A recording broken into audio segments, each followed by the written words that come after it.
Hi, welcome to another episode of the Bold Blueprint. And today I have the honor to be joined by Stephanie. Hi, Stephanie. Hello. Thank you for reaching out to me and bringing me your life's work to be shared on the Bold Blueprint. We discussed it, and I was really amazed on your perspective on how trauma can be transpired throughout women's life, but also through men and women regarding how they're birthed into it in a certain sense. Um, if somebody wonder what exactly you do, Stephanie, how would you describe it? I I help you find peace with your story. So I guess to explain it, I have to go back a little bit and explain how I came across the work and why I really am passionate about advocating for birth and supporting mamas in particular to come to peace with their birth stories. I was heading into my 40s and I had a fractal relationship with my parents. So I went on a big journey of trying to find all of these different modalities, thinking I needed to be fixed in order to fix my relationship with my family. And through lots of different modalities, I came across birth imprinting. And so I had to interview my own parents around my birth story, and it blew my mind how much my birth had imprinted on me and created patterned behaviors with my self-regulation, my resilience, my problem-solving skills, my adaptability, my creativity, like the list goes on. And also at the time that I was doing my own birth story, I was a teacher. And so I was teaching kindergarten, so 5 to 6 year olds here in Australia. And I just knew this was the missing lens as an educator, to be able to support the varying degrees of needs that come into the classroom. And so I went on a little bit of a 3-year independent study with some of the families in my classrooms and started to teach and adjust and differentiate to support the children based on their birth stories and the potential imprints that might have taken place. It was profound. You know, these children went from being resistant, unable to self-soothe, troubles transitioning into the early childhood, into the classroom. It really supported me in finding strategies that worked best for them. And if you're a teacher, you'll know we're very time poor. So this was something that I could almost instantly apply once I understood their birth stories and saw dramatic results. So it really helped to ease the burden, not only for the child, but for me as the educator with 25, 5-year-olds in the classroom. And so fast forwarding now, I've found that the reasons we as educators at the moment are leaving at a fast rate. I know in the United States, there's I believe there's like 44% of graduates that they leave in the first 5 years. And in Australia, it's 50%. So that's a lot of educators putting a lot of time and money into their own education to want to inspire and foster a love of learning, leaving after a 5-year period because they're in burnout. Because essentially they're not just teaching, they're crisis managers, they're family support managers, there's a whole entourage of extra things that teachers are finding that they need to do these days. And that's an alarming rate, that really is. And so Definitely. absolutely. And, in the early childhood sector, so you're looking at early childhood care in Australia, 32% leave after the first year. And an even higher rate than that are actually planning to leave because of the intensity and the demands and the needs of the children, the families, bureaucracy, governmental departments, etc. And so I've taken my knowledge as an educator as well as my understanding of birth imprinting, so that, birth imprinting is also around neuroscience, and we can have a little talk about that in a moment. But I'm trying to marry the two up so that we can create a bridge between home and educators in a more supportive and constructive way to nurture the learning and development of the child, so that we're doing it in the child's best interests, not our own. That is amazing.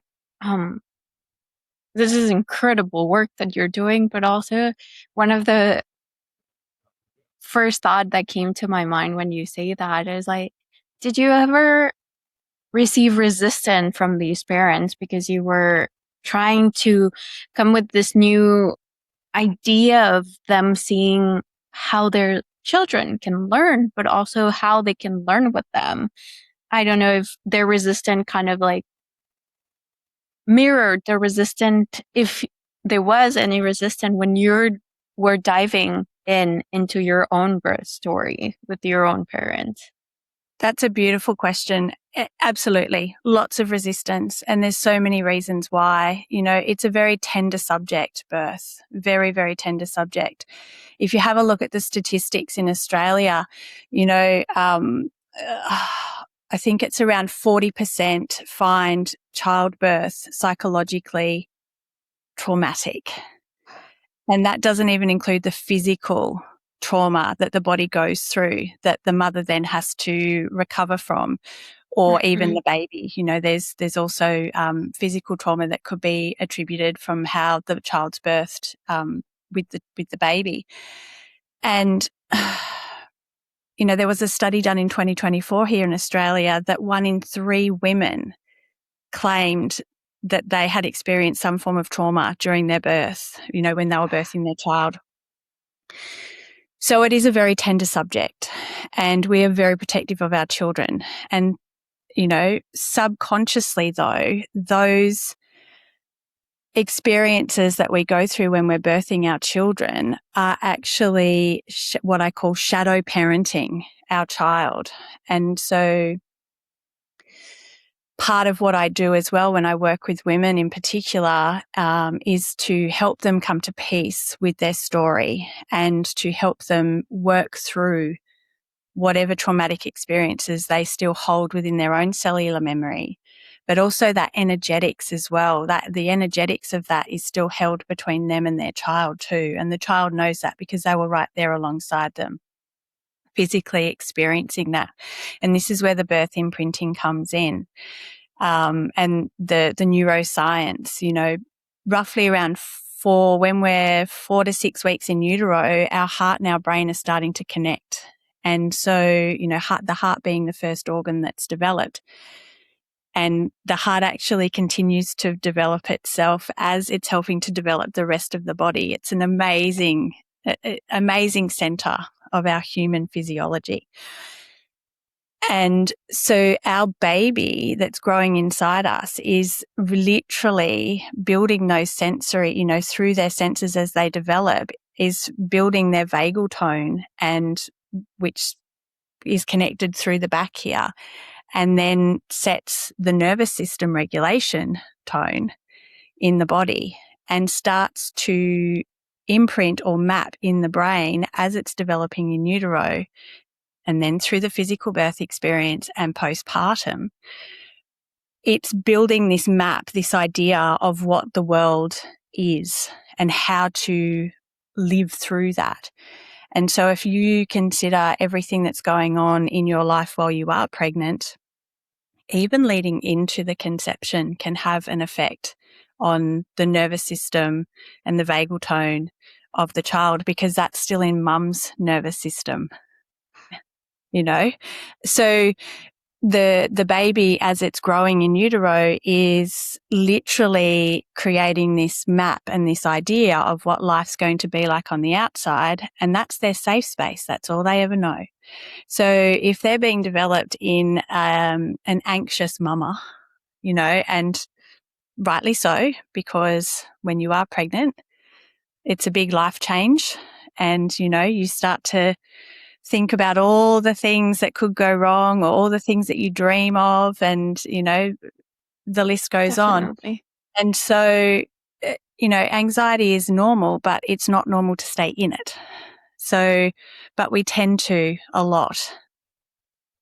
And so this baby is being, built, developing and building this perception that it's okay to be anxious because that's the norm.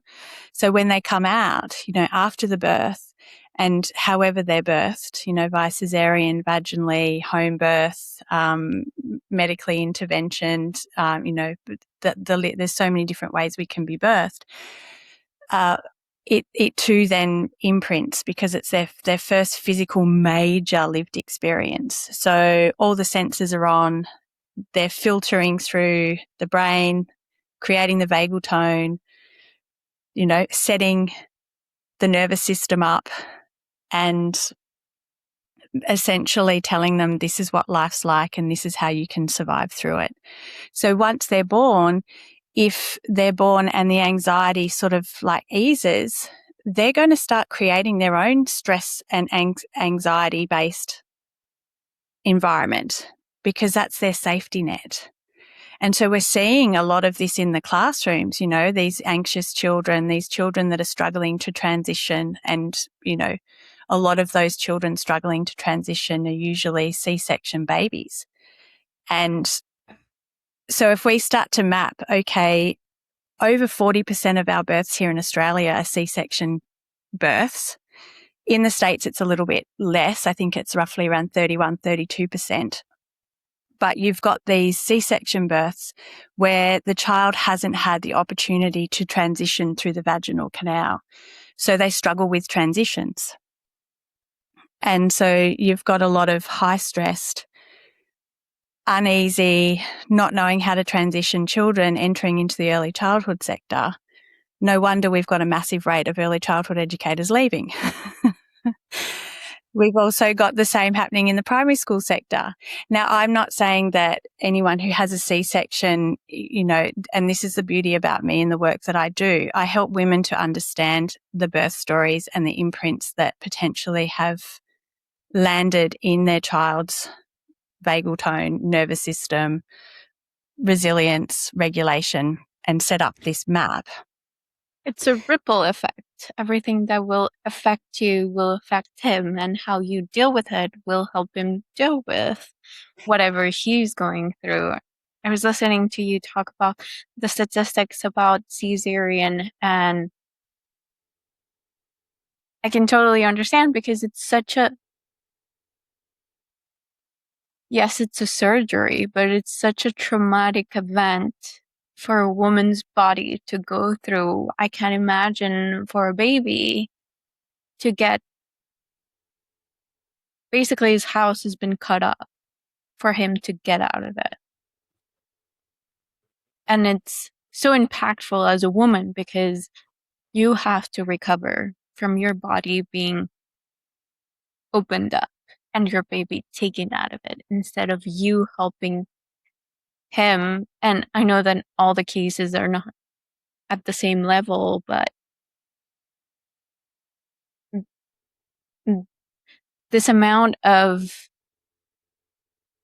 surgery that your body goes through is very impactful for your recovery, and whatever anxiety and stress and time you're going to take to recover is going to be the same for your baby, because you went, as you said, through it with you.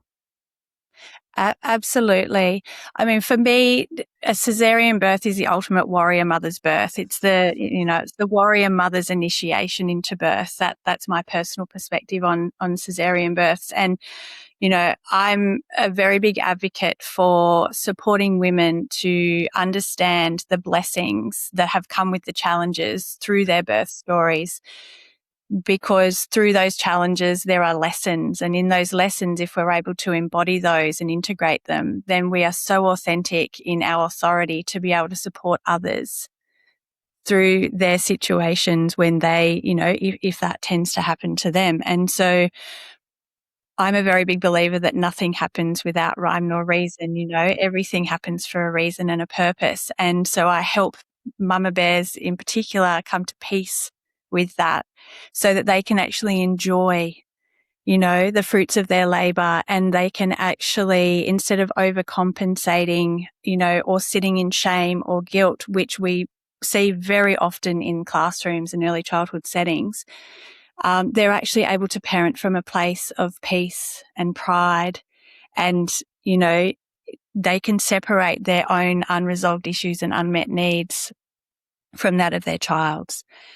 And I truly believe that this is what we really need to be advocating for in the early childhood sectors, in the primary school systems, and in birthing centres, is to ensure that when the mama bears leave wherever they birth, be it hospital, a home birthing centre, or home itself, that they feel that they can find peace with their story, maybe not in that moment, but, over time, and that what they've done is an incredible, amazing, powerful thing to have birthed their child, no matter how that's come through, but also knowing that they have a responsibility and an obligation to understand how their shared birth story with their child will be impacting their learning and development.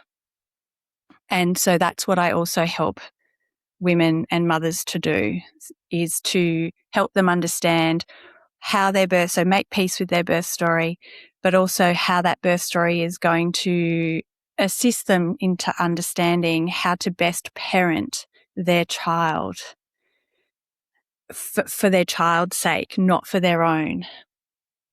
And that way it won't filter into the classrooms. We'll actually be seeing children coming in more grounded in themselves and understanding, we as educators can understand what it is that the child needs, not the mother's and the father's expectations. And males, fathers have a big role in this as well, which is probably for another podcast. But I was gonna ask about that. That was something that came to mind. I was like, how does that relationship come? Because it seems like you focus a lot on the mothers and kids' relationship, but how does the father relationship plays a role into the birth story? Because yes, they're there. They were part of this, but how did their involvement get I through mean, in an this? ideal world, it would be amazing for our partners, our male partners, to actually be a little bit more emotionally attached. And there is a movement of that happening. And I really implore, I applaud anyone who's working in the men's mental health and emotional intelligence space, because it's very much needed.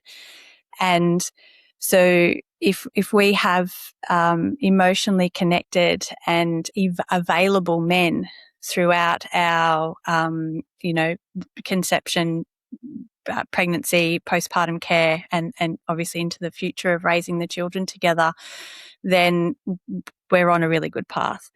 So there's lots of beautiful preparing your partner parenting or birthing courses, particularly here in Australia. They're becoming quite popular. I'm not too sure about in the States, but I would really encourage anyone who is listening today who would like to evolve in the ways that they're going to parent and nurture their children as their own, as opposed to parent through their own shadows of unresolved issues and unmet needs. I really do, encourage them to find a preparing for birth program if there's one available to them. Is there a very impressive thing I just thought about during our search for the best place to give birth when I was pregnant. We ended up I ended up finding the birth center from our city. And when we had a meeting with the director, and then she had sent me the paperwork, and on their paperwork that was very extensive, they were asking certain questions, and I think it really relates into the work you're doing. And one of the question was like, did you ever went through something traumatic? Did you had any type of child abuse or anything like that?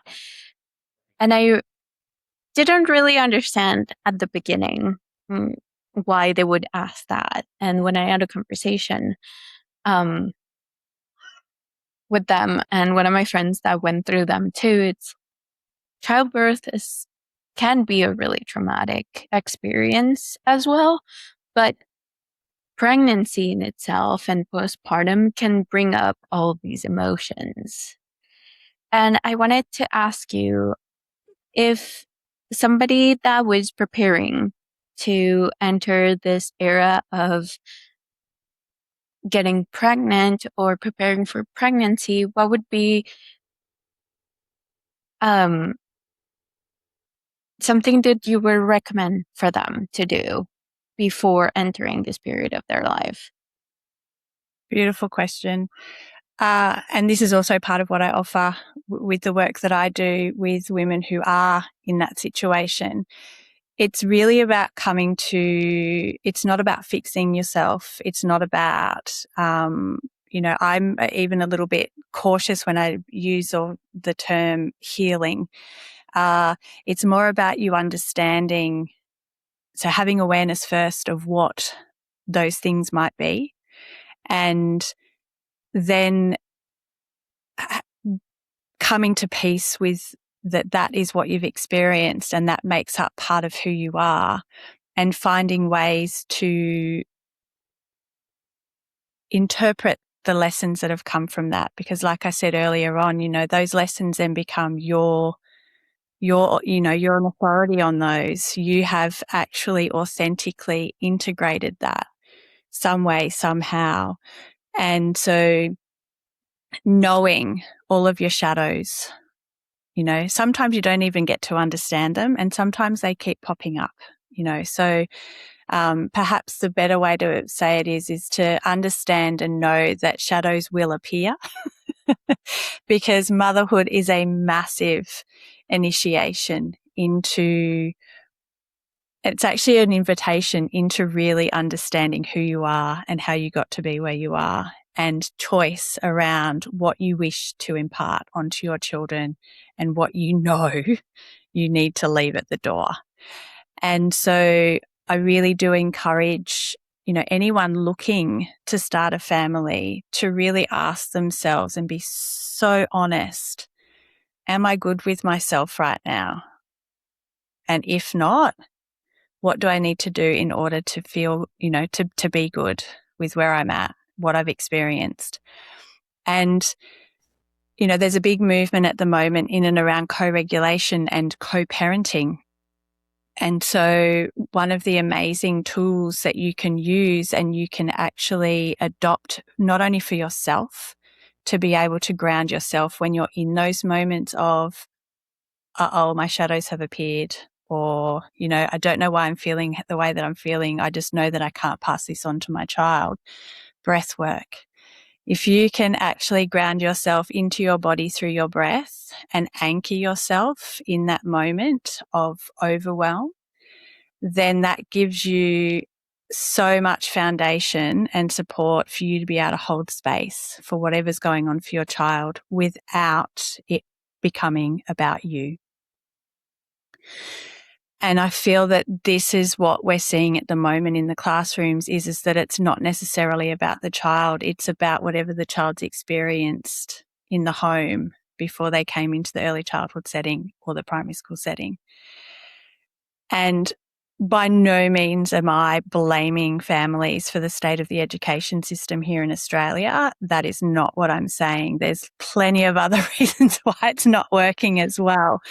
But I will say that we as parents have an obligation and a responsibility to make sure that the way that we're parenting and supporting our children is not from our own shadows of unresolved issues and unmet needs and fears.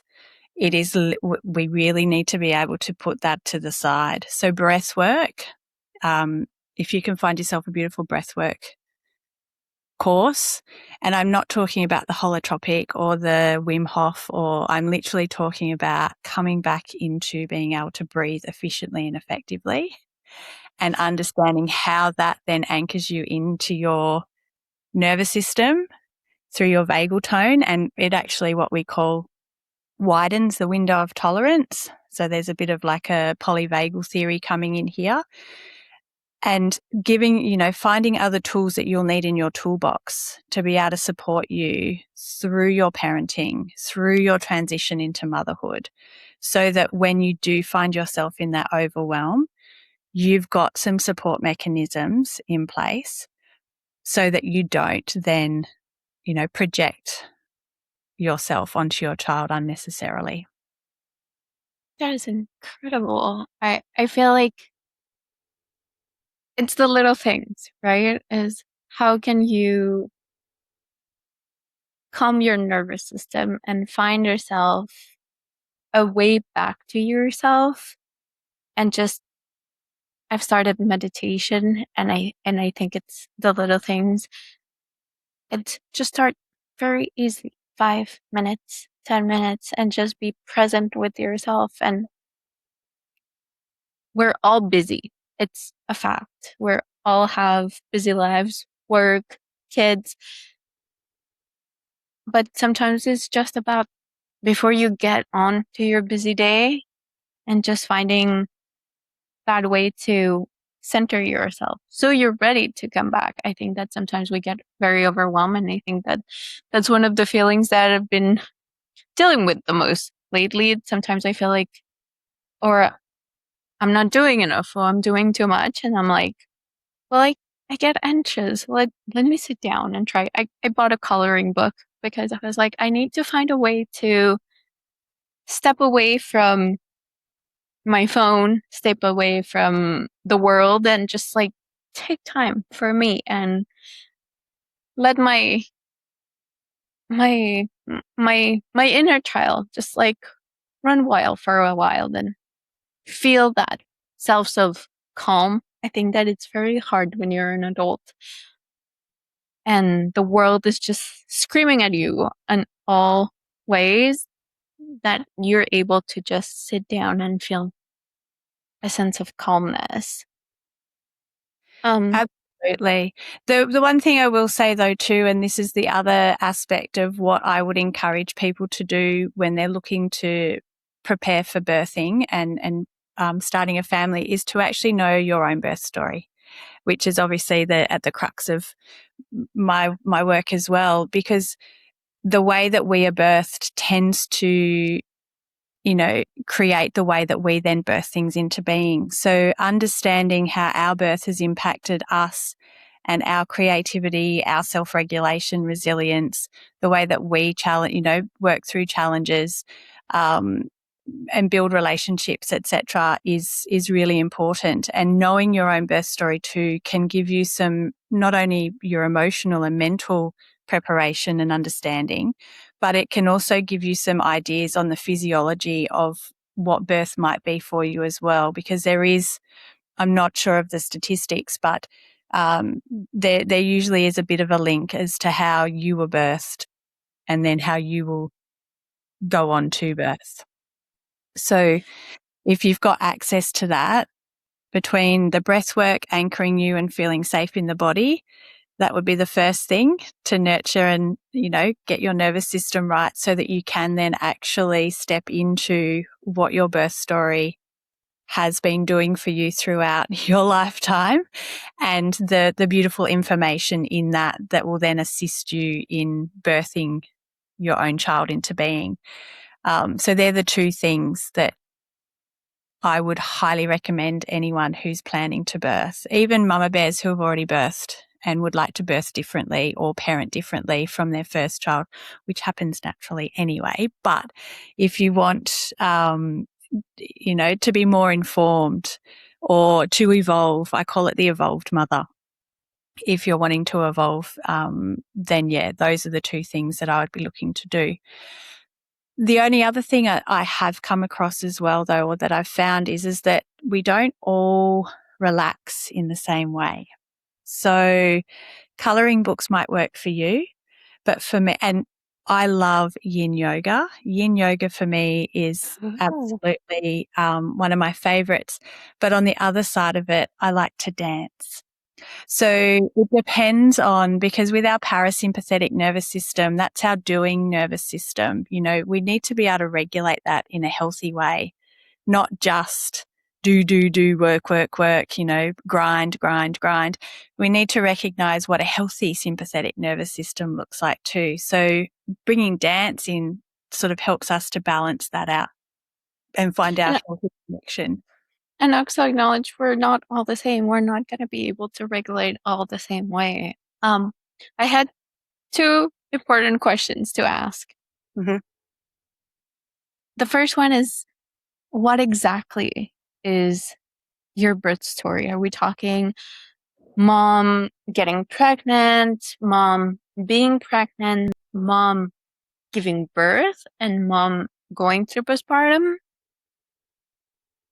What exactly that getting back to your birth story involves? Your birth story involves your conception. It could also involve the lead up to your conception, you know, what was going on in dad's life, mum's life. So just to paint that picture, it gives us perspective of what we call the family field, um, and an understanding of, you know, where our parents were at the time of conception. Then obviously what the pregnancy was like. Were there any health issues? Was it easy breezy? You know, whereabouts are you in the birthing family? So are you the firstborn? Are you the middle child? Are you the 10th child? I just saw a beautiful post the other day of a woman who's just had her 11th child. Wow, sir. So, it's, you know, it's all the details that you're able to access. It's how mum was feeling, what, you know, how dad was feeling. It's, you know, what kind of foods did mum crave? All about the, you know, was there morning sickness? Were there any medical issues throughout the pregnancy? And then, of course, the specifics of the birth itself. You know, was there any intervention? Was it a water birth? All of that information. Who was there? You know, what time? All of this kind of stuff. And so we're always looking at, you know, the who, what, where, why, when, and how. So the more details we get, the more we can sort of dive in. And then obviously the postpartum care. So how were you nurtured? Because we do find a lot of the times that nurturing aspect is what we really need to pay a lot of attention to as well, but doesn't get enough attention paid to it, because a lot of the times, you know, we think that we need to be mindful when we're pregnant, and then once the bub's born, it's like all systems go. That could actually have some nervous system regulation, you know, information for us as educators in particular, but also for the parents if we're not understanding the child's needs and we're trying to figure out, you know, well, what can we do? Are they hungry? Are they tired? Are they, you know, this, that, or the other? So it's all inclusive of all of that information. And the more honest the parents can be, if you were to go and interview your parents, the more profound, or the deeper you can go into understanding yourself and how that would have impacted on you. And it also helps us as educators to use birth stories as another lens in the classroom. So, yeah. I love that. It's very interesting. And as you were talking about that, I thought of myself, but I thought of all the women that went through that. Would I imagine it does, but at what sense the impact of infertility, miscarriages, or I think it englobes a lot for women, for kids' birth story, but for a woman that went through that or went through IVF or surrogacy is a completely different lens on that. I love that you've brought that in, and I've actually done some birth story work and, coming to peace with birth stories and understanding the child and what their developmental and learning needs are, as well as their emotional needs, from a surrogate child. So she actually had two of her biological children, and then for whatever reason, she could no longer have her own, but she did have a third child through surrogacy. And it was really interesting to see that this child had real trust issues. Really found it hard to be left alone, and mum was really struggling because by this stage the child was 4.5 and they were getting ready to go off to school, and this child just did not like being left by their mother. And so we talked about and this mother was very much around and talking to the baby in utero, etc. But it doesn't change the fact that this baby would have been feeling the energy and the feelings and the emotions of the surrogate mother. And so this child's come out and then sort of been handed over to, the other mother. And so this sort of trust, was you could see why he really struggled to not trust anyone or to not be trusted, to be left with anyone through fear that, well, I was in this mum's tummy and then I was handed over to this mum. So we worked on trust. We helped the child with some trust exercises. And so we found some games around trust. And so over time, we started to, and the power of words and affirmations, coming up with affirmations around trust and a sense of belonging, that even if mum's not there, you have this sense of belonging. And so we worked on the child with these affirmations and these trust exercises, and school became a non-issue to transition to school after working with them for a few months. So each of our birth stories is uniquely our own, and that's what makes us uniquely amazing. And so it doesn't matter how you were birthed into being. What matters is that you understand the impacts of that and how you can use that as a self-guiding tool throughout life. That is incredible. I had that thought and I had to ask it. Sometimes it seems like we all go in direction that's very similar, and then you realize that all these little things give trinkets of different pieces of us that were never put together to realize where we come from. The exact foundation of how we create our own house and how we get where we are. What happens when you're working with a mother that's gonna give birth, but she's trying to work through her own birth story, but her parents are not there anymore, or she didn't have that connection? How does that work? I love this question as well. So we work backwards. So a lot of the work that I do, and we do it over several sessions. So it's not a quick fix. It's not like I can get you somewhere in one session. So usually we have 3 sessions that we initially start with. And the first session is usually working on your nervous system. And so we do a few activities, we do a bit of breath work, and there is some somatic stuff that goes on in there as well. And we really just create a safe space for you to actually feel safe in your own body, because the body does keep the score. I don't know if you've read that book. I haven't.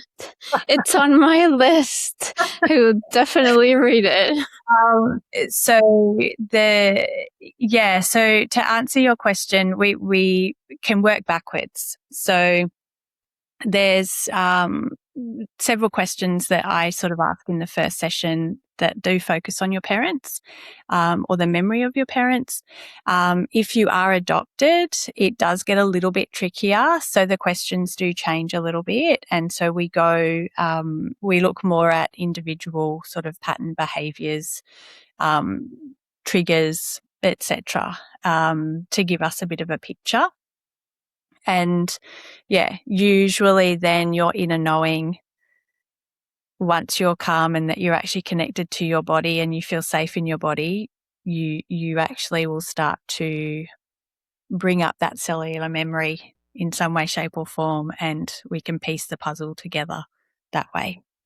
So, yeah, there's several ways that we can do it, and you don't necessarily need to know your birth story and all of the details.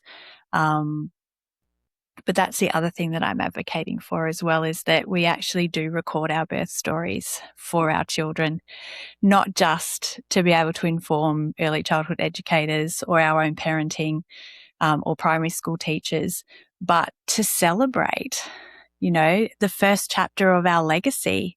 And so if we don't feel called to do this work straight away, at least we've got our birth story for when we do come to a point in our life where we go, I really want to understand why I keep recreating that situation.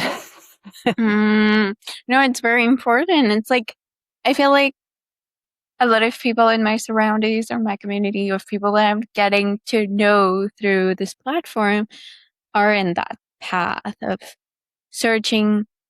Me personally, I am on that path of searching who am I without this certain thing, or what do I like? Do I still like this? And finding those things that actually feel more like us and the things that don't feel like us.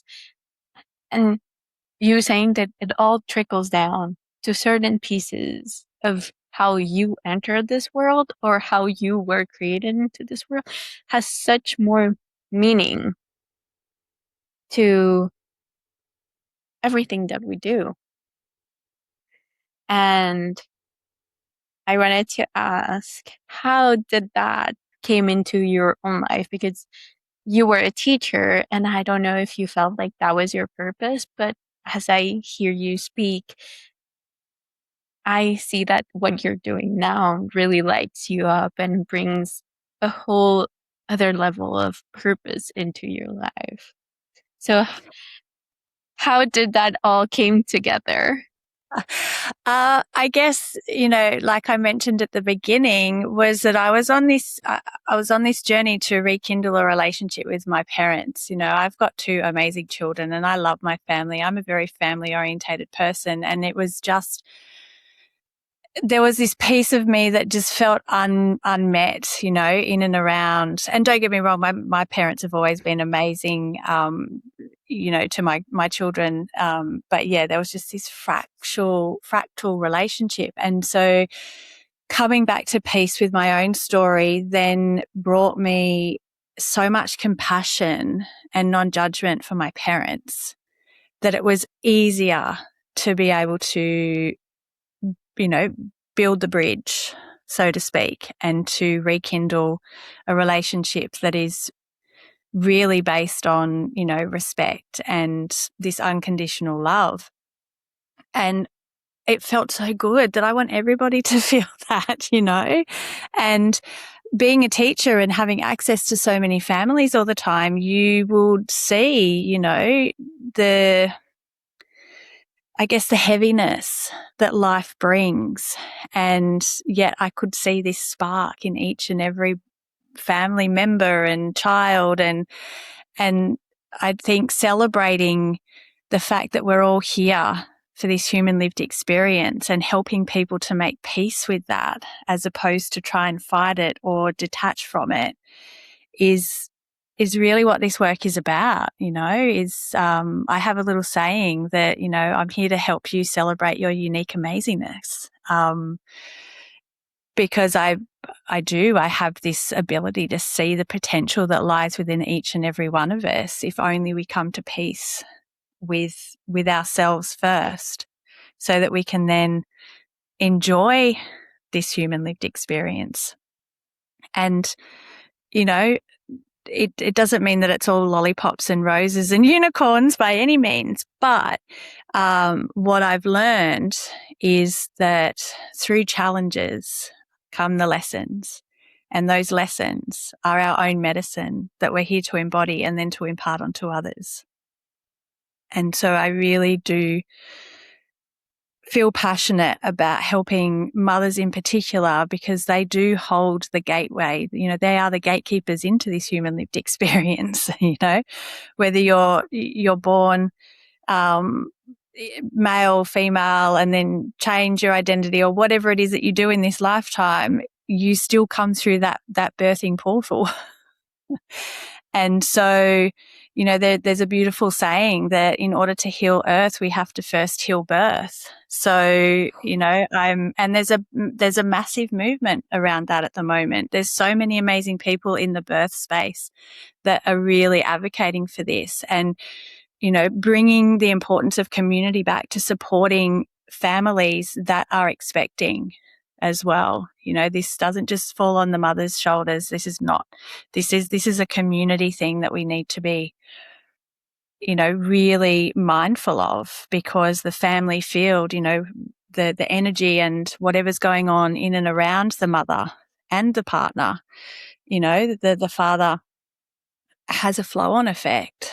So, I mean, Bronfenbrenner, he's a theorist that we use in the early childhood degree here in Australia, worldwide, I'm sure. And he talks about the ecological model system where, you know, the child is at the center of it. And then there's all these different layers of intervention or, you know, integration and whatever else, going all the way from the family up to government policy that affects the child. And we only have to look at birth and, you know, the policies in and around birth and these ideologies around birth, you know. And but Bronfenbrenner's ecological model system says that it's not just a one way. It's a, you know, it's every which It's a way. multi-directional. Multi-directional. And so, you know, we as humanity, we need to really, really take a step back and say to ourselves, you know, how is it that we're actually supporting these new babies coming in and the families? Like, we have these beautiful programs around. I'm very blessed where I live. It's a very like, we celebrate birth in so many fantastic ways. We actually have a birth wellness festival coming up in August, and we've got lots of amazing people coming to share and workshops, etc., just to celebrate the birthing journey from, you know, preconception all the way to postpartum and, you know, into a growing family situation, because we recognize the impact of birth, you know. And so, yeah, that's why I'm here. That's why I'm sharing with you on your beautiful podcast. And I can't emphasize enough, you know, any mother who is really struggling at the moment with their own story, find someone that you can work with to come to peace with that, so that you can actually enjoy and parent with pride and, you know, no shame, no guilt, just honor. But it does come with responsibility. It's a beautiful reminder that having children comes with responsibility, not only for them, but for ourselves too. Putting ourselves in the situation of, we have to take a look at ourselves, where we come from and where we're going and what we're reflecting into them, because it will affect everybody that they come in contact with, which primarily educators, people they would live with, partners, parents.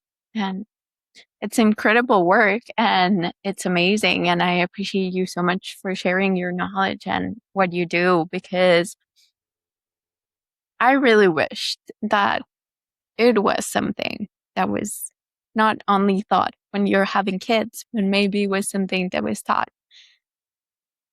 in college or before, because I feel that as a woman, there is this sort of unnamed burden that we carry throughout life, because you have the decision if you want to be a mother or not, but you're expected to be a mother and you're expected to carry life, and but you expected to take care of everybody else around you, but nobody's really asking you to take care of yourself, because you have to feed, clothe, clean, and we still have these expectations of women, even if they work all day, if they're very successful, if they have businesses.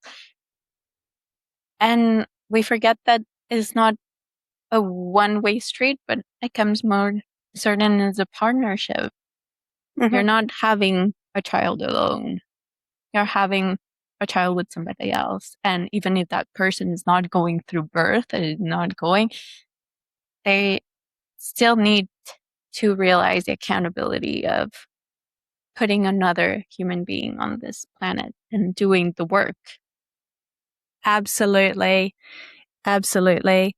You know, it's easy to father a child, but it's not easy to actually raise a child. And so I love that you just brought that in then. It's so important that we understand the impact of birth, not only for those who are birthing and being birthed, but for everyone who's a part of that process. And at the end of the day, that's the first thing we all have in common is that we've all been birthed. We were all born, yes, we all breathe. Yes, we all sleep. Yes, we all eat. Yes, we all, do different activities. But at the end of the day, we were all born and we all have this connection and this responsibility to birth, in one way, shape or form. And yeah, I I really do. I'm excited actually because of the movement that's coming through the birthing realm, I suppose. I'm actually excited for humanity. I feel like there is this piece of awakening. I felt that way in the last few years of I feel like I'm entering an age that I'm aware of so many more things, but maybe it's the age because I'm thinking of motherhood more, or I want to be prepared if anything comes up, or I went through infertility and I had to take a look back at myself and what I was going through and why my body unfortunately wasn't able to carry through. And I know a lot of women go through maternity as I want a baby and I will do everything in my power to have a baby. And then we forget to take care of ourselves because this ideology that we have to be mother is the most important thing that comes up. And I think that more and more, I feel like I see awareness and I see that the creation of awareness around us and the work that you do is so impactful and so important for not only the children that went through your classroom or I you're able to see them, but for the women that need that help, that need that you're not alone reminder that you don't have to do life alone and creating a safe space for yourself and for your children doesn't have to be a struggle. Absolutely. If you find that you're called to do this work and you want to understand your birth blueprint, to better understand yourself as not only a woman or a woman preparing for motherhood, but literally as an individual, unique, amazing human being, then yeah, reach out or find someone who does birth imprinting work because it really is a beautiful way to come home to yourself and understand yourself from the ground up. And through that comes compassion and non-judgment for self, which is so key and important if you're going to be able to, set the boundaries for yourself and, stand in your sovereignty and know what it is that you're truly here to witness, but also to share. And you mentioned earlier too that, if only we sort of learnt this a little bit earlier. Well, I'm actually writing a book at the moment that'll be out at the end of the year that it's around the impact of birth stories as a curriculum in the early childhood sector. And it just focuses on teachable moments that we can use to support the child and celebrate the child through their birth story. I love So, that. um, yeah. So hopefully that opens up doorways to integrate the importance and the impact of our birth stories into, the primary school systems and the high school systems and, college for you. And yeah. That is amazing. I had a question that came up, and I was like, if somebody would like to get into their birth stories, but they're not wanting to have children, Mm-hmm. is still something that you recommend? Absolutely, because it helps you understand your creative blueprint. So if you think about birth as being the ultimate creative, aspect of humanity, like we create life essentially. So it really does give you insight into your creative blueprint as well. So if you're wanting to, birth a business into being, or, you struggle with relationships and you're wanting to understand why you keep coming up with these same pattern behaviors in relationships, go back to your birth story.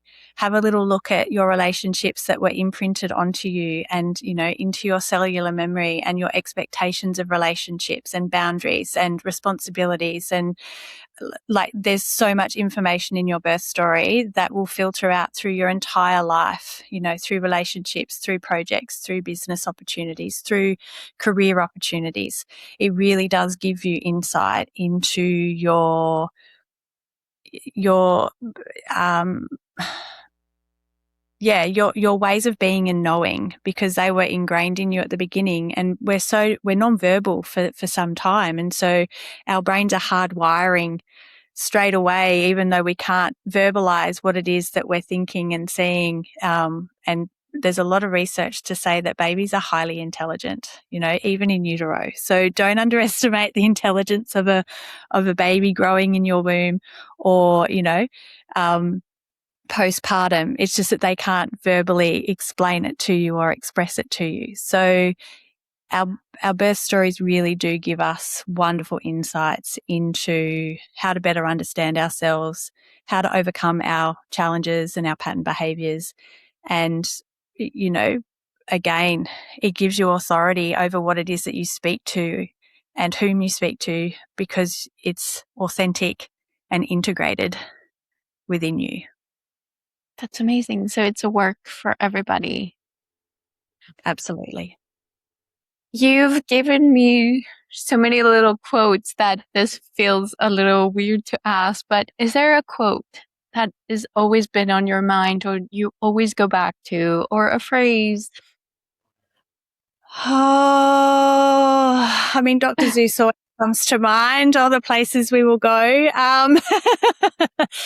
Uh, Look, I mean, at the end of the day, life is what you make it, totally. But at the same time, too, having a bit of a map and an understanding of how you got here and where to next is, that's just the icing on the cake. So, yeah, a specific quote.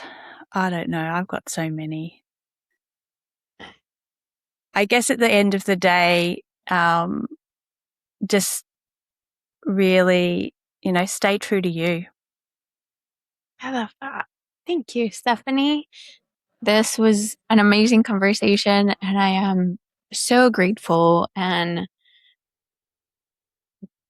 beyond happy that I was able to meet you and bring you to the podcast and share this with the people around me and everybody that listens to the podcast. Um, where can we find you? I'm based in Australia, but I do consultations in the UK, the US, parts of Europe, obviously via Zoom. So I do have a website. It's aishasoulseededucation.com, and you can reach out to me there. I'm also on socials. I'm pretty terrible at socials, but so you won't get too much out of my Instagram or my Facebook. But yeah, feel free to reach out via my website. That's probably the best way, through my email. And yeah, I'd love to connect with anyone who's curious. Yes. Awesome. I love that. Stephanie, thank you so much for being on the Bold Blueprint and sharing your work and what you bring to women and children. Um, so important. And I am so grateful for you. And for everybody else, we will see you next Monday for another episode. Thank you. Thank you for listening to another episode of The Bold Blueprint. If you enjoy or connected with this episode, I would love for you to like, comment, and rate our show. If you thought of someone during this episode, follow your gut and share it with them. That's how we can reach the person that needs this conversation. I appreciate you taking the time to listen to the episode, and I will see you here next Monday.